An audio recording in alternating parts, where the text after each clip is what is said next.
La vie d'un Congolais ne vaut-elle pas la vie d'un Ukrainien?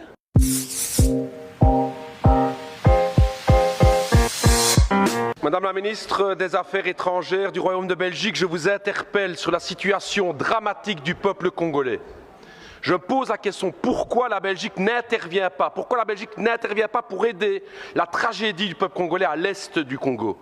5,4 millions de morts, des centaines de milliers de déplacés, 1 million de réfugiés à Goma, et une responsabilité écrasante qui pointe du doigt le Rwanda présent à l'est du Congo avec son armée. Et que fait la Belgique? Rien. Rien. Comment est-ce possible?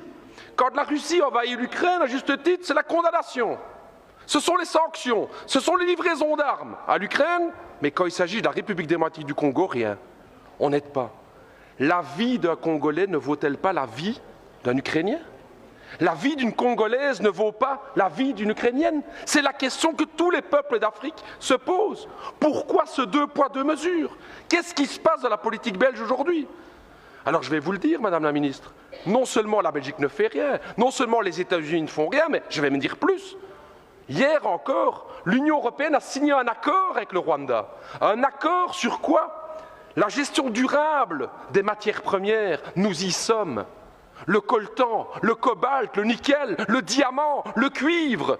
Voilà la raison pour laquelle la Belgique n'intervient pas. Business, c'est l'argent. C'est ce que mes amis congolais me disaient. J'ai travaillé 2 ans à Kinshasa. Et ils me disaient, Raoul, ce qui se passe en fait avec le Congo, c'est ça, c'est que notre sous-sol est plein de richesses et que l'Occident regarde pour se faire de l'argent. Parce que ce deal avec le Rwanda, soyons clairs, c'est pas du Rwanda que viennent les diamants, c'est pas du Rwanda que vient le cobalt et tout. Tout ça vient de l'Est du Congo. J'ai envie de dire à tous mes camarades congolais et à l'ensemble des peuples africains, on le voit aujourd'hui, les puissances occidentales ne pensent pas à votre bonheur, elles ne pensent qu'à une seule chose, c'est l'exploitation de votre sous-sol.